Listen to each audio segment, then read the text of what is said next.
어허, 이런 역사가 있었구만. 그래? 음.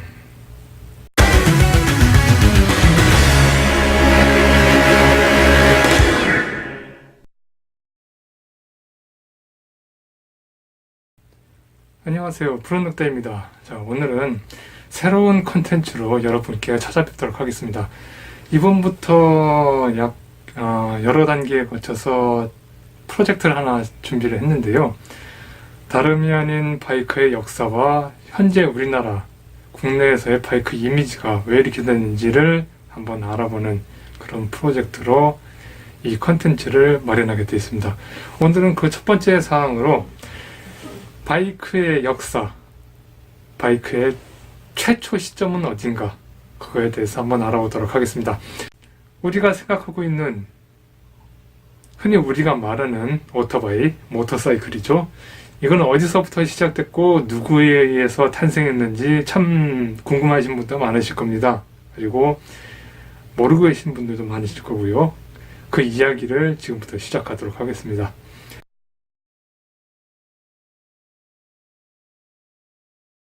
바이크를 최초로 만든 사람은 독일의 기계공학가이자 발명가이자 사업가 고트리프 다임러입니다. 어디서 많이 들어본 이름 같죠? 다임러라고 하시면은 뭔가 떠오르는 게 있을 겁니다. 맞습니다. 유럽의 자동차 그룹 다임러가 그 시초입니다. 고트리프 다임러가 어떻게 해서 바이크를 만들게 됐는지 그 이유를 하나하나 설명드리도록 하겠습니다. 그 이전에 있어서 먼저 고트리프 다임러에 대해서 설명을 드려야 될 것 같습니다. 고트리프 다임러는 1834년 독일의 쉐른도르프에서 태어나 1857년부터 1859년까지 슈투트가르트에 있는 기술학교에서 자동차 공학을 배우기 시작합니다.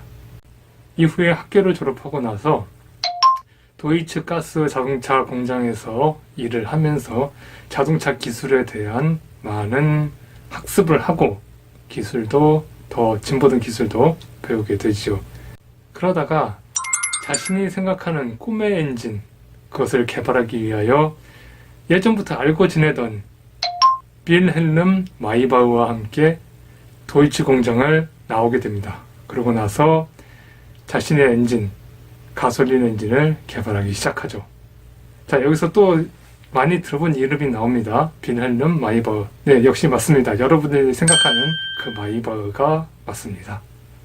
다임러가 도이츠 가스 자동차 공장을 나와서 처음 만들게 되는 엔진이 바로 대형 궤종식의 엔진, 영어로는 그랜드파더 클럭이라고 말하는 엔진을 만들게 됐는데요. 그 엔진이 정말 궤종시계하고 똑같이 생겨서 그런 이름을 붙였다는 얘기가 있긴 합니다.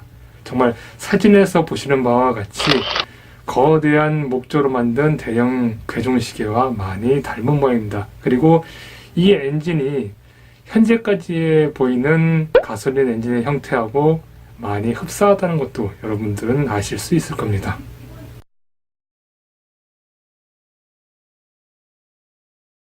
자, 그럼 다임러는 왜 도이츠 가스 자동차 공장에서 나와서 가솔린 엔진을 만들게 되었을까요?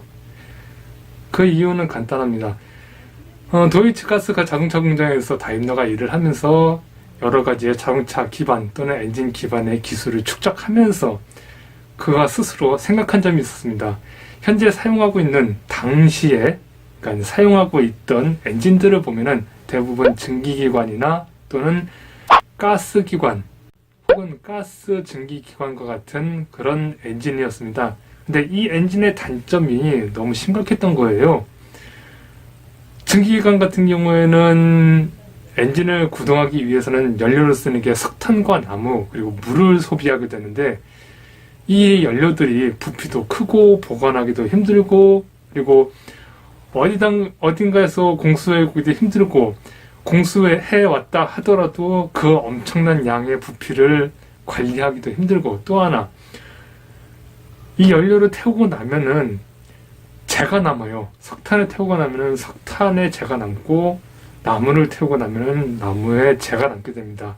그리고 주기적으로 증기기관 같은 경우는 물을 소모해야 됐고요. 물의 부피도 많이 차지해야 됐고요. 그런 이유가 있었고 가스 증기기관 같은 경우에는 뭐 일반적인 물을 이용한 증기기관하고는 거의 똑같습니다. 근데 거의 대부분이 수소라는 기체를 이용한 가스 엔진이었기 때문에 수소의 불안정성, 그리고 수소의 불안정으로 인한 안전성 문제가 많이 대두됐기 때문에 이거를 타파할 방법이 없을까, 그 생각에서 고트리프 다임러가 가솔린 엔진을 개발하고자 하는 꿈을 갖게 되었고, 나중에는 가솔린 엔진, 그러니까 아까 전에도 말씀드렸다시피 대형 궤종 시계를 만들게 된 겁니다. 그리고 이 꿈의 엔진, 고트리프 다임러가 생각한 가솔린 엔진은 훗날 개인이 타고 다닐 만한 이동수단을 위해서 만들려고 하는 목적도 있었고요. 물론 연료의 부피와 크기를 해결한 문제도 있었고요. 어떻게 하면 다임러는 연료에 대한 부피와 그리고 연소 후에 남게 되는 부산물을 최대한 줄일 수 있을까, 그거에 대해서 초점을 많이 맞춘 것 같습니다. 고트리프 다임러가 최초로 만들어낸 대형 궤종 시계, 이 가솔린 엔진은 그리 출력이 높지는 않았어요.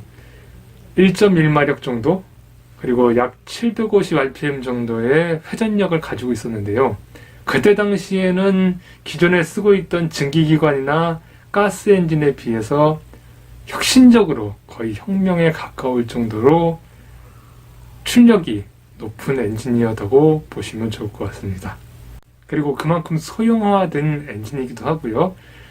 고트리프 다임러가 이 궤종시계라는 엔진을 만든 시기가 1885년도였으니까 굉장히 오래전에 이 가솔린 엔진이 만들어졌다는 것을 알 수가 있고요.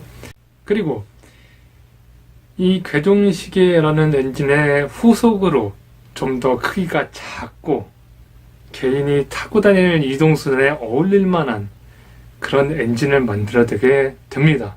그리고 그 엔진이 우리가 지금 타고 다니는 최초의 오토바이, 즉 라이트바겐의 심장으로 얹어지게 됩니다. 그렇다면 한 가지 의문이 생깁니다. 왜 고트리프 다임러는 4륜차를 안 만들고 2륜의 바이크를 만들었을까요? 그 문제는 좀 더 시간을 거슬러 올라가야 됩니다. 1880년 다임러가 다니던 도이치 가스 자동차 공장에서 문제가 생깁니다. 다임러가 도이치 가스 자동차 공장에서 일하면서 자신이 생각한 꿈의 엔진, 즉 가솔린 엔진을 개발하면서 이 가솔린 엔진에 대한 기본적인 이론과 설계, 그리고 특허권에 대해서 공장의 대표인 니콜라스 오토에게 건의를 하고, 그 다음에 자신에게 특허권이 가도록 하려고 계획을 짜게 됩니다. 근데 니콜라스 오토가 자신이 공장에서 생산하고 있는 갖가지 엔진들에 대한 그런 판권이 훗날에 좀 불안해질 수도 있다는 생각이 들었던 것 같아요. 그래서 다임러와의 의견차가 틀어지게 됩니다. 그러면서 어느 날 갑자기 니콜라스 오토가 고트리프 다임러를 회사에서 강제적으로 해고를 합니다. 이 해고 사건으로 인해서 다임러는 열을 받았겠죠. 그래서 니콜라스 오토의 회사 도이츠 가스 자동차 공장에 소송을 걸게 됩니다. 그리고 그 소송에서 승소를 하게 되죠. 승소를 한 다임러는 공장으로부터, 그리고 니콜라스 오토로부터 11만 2천 마르크에 해당하는 보상금을 받게 됩니다. 그 보상금을 받아서 자신이 꿈꾸던 엔진을 이제 개발하기 시작해요. 가솔린 엔진을 개발하기 시작하죠. 근데 무턱대고 가솔린 엔진을 만들 수는 없어요. 자신만의 작업장이 필요했고 자신만의 공간이 필요했습니다. 이때 다행히도 비델름 마이바흐가 함께 다임러를 도와서 엔진을 개발하는데 협력하게 되죠. 그렇게 마이바흐와 다임러가 연구 개발한 최초의 엔진이 대형 궤종시계였고, 이거보다 더 작게 만들어서 개인용 이동수단에 더 적합한 엔진을 다임러는 만들고 싶었던 모양입니다. 그의 소망이 맞았는지 궤종시계보다는 좀 더 작은 엔진을 만들게 됩니다. 바로 플라이 휠이라는 엔진을 만들게 되는데요. 확실히 크기는 작아졌습니다. 출력은 분명히 낮아졌겠죠. 그리고 그 엔진을 개발한 이후에 다임러는 자동차를 만들기 시작합니다. 그런데 여러분들도 아실 겁니다. 옛날 이런 발명가들이나 기계공학과, 과학자들 같은 경우는 굉장히 궁핍하게 살면서 돈도 별로 없는 상태에서 이런 엄청난 발명을 해내는 사람들이었다는 것, 그런 점에 있어서 자신의 연구소를 마련해야 되는데 그 연구소가 슈투트가르트 외곽에 있는 칸슈타르에서 조그만한 헛간 비슷한 그런 집을 하나 구하게 됩니다. 자신의 수중에는 11만 2천 마르크가 있었는데 그 연구소를 마련하기 위해서 7만 5천 마르크의 돈을 소비하게 됩니다. 그리고 그 이후로 연구를 거듭해서 자동차를 만들게 되죠. 그 플라이휠이라는 작은 엔진을 이용해서 한 대의 차량을 만들어냅니다. 근데 여기서도 또 문제가 생기게 되네요. 자신의 연구소에 이제 자신의 연구소가 생겼고 연구소 안에서 차량을 만드는데 이 차량이 문 밖으로 나가려면은 차량의 사이즈가 크면 안 됐었어요. 차량을 밖으로 빼내기 위해서는 분명히 입구로 나가야 되는데 그 입구라는 것이, 출입구라는 것이 사람 한 명이 드나들 수 있을 정도의 출입구밖에는 없었던 거예요. 근데 다임러의 수중에는 자동차를 만들어서 자신이 이런 자동차를 만들었다고 세상에 알려야 되는데 그러니까 집 안에서 큰 자동차를 만들어서 밖으로 빼려고 하니 출입구는 작고 그렇다고 출입구를 트기 위해서 집을 공사하자니 그만큼의 자금을 현재 가지고는 없으니까 타협점을 찾아야 됐던 거죠. 그렇게 해서 타협점을 찾다 보니 출입구를, 사람이 한 명이 드나들 수 있는 출입구를 나갈 수 있을 만한 차량을 만들게 됐습니다. 그게 바로 최초의 오토바이자 최초의 모터사이클 라이트바겐이 되는 것입니다. 라이트바겐의 탄생 배경이 참 씁쓸하네요. 그 사람이 드나드는 문 하나 나가려고 협소하게 만들고 바퀴는 달아야 되는데 아이고. 자, 어떻게 했건 고트리프 다임러는 자신이 최초로 개발한 초소형의 가솔린 엔진을 이용해서 라이트바겐을 만들어냈습니다. 0.5마력, 900rpm에 달하는 엔진 회전력, 그리고 264cc라는 용량을 가진 라이트바겐의 심장, 플라이 휠이 장착된 차량을 세계에 선보이면서 사람들에게 많은 이목을 끌긴 했죠.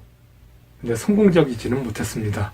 실험용으로 만들어지긴 차였기 때문에 대중적으로, 보편적으로 판매를 하거나 상업화되지는 못했어요. 다임러도 후에 사륜차를 만들어서 이제 판매 실적이 좋아지고 많은 사람들에게 눈길을 끌게 되고 그렇게 되기는 했지만 확실히 라이트바겐은 실험용 차량으로 남는 수준이었습니다. 하지만 라이트바겐은 여기서 사장되지는 않았죠. 어떻게 주변 국가에 소문이 퍼진 걸까요? 아니면 알려진 걸까요? 각 주변 국가에서 라이트바겐을 만든 그 기술력, 그것을 눈독 들인 사람들이 많았고 라이트바겐을 더 발전시키고 싶었던 사람들이 몇몇 있었던 것 같습니다. 그 사람들에 의해서 라이트바겐은 현재의 모습을 가지게 되는 바이크, 모터사이클로 차차 변모해 가기 시작했고요. 유럽 지역에서 그렇게 바이크가 발전해 나가는 시점에 이 기술력이 미국으로 건너오게 됩니다. 그 기술력이 미국으로 건너와서 미국의 대형 바이크 업체 할리 데이비슨의 탄생의 기초가 되기도 합니다.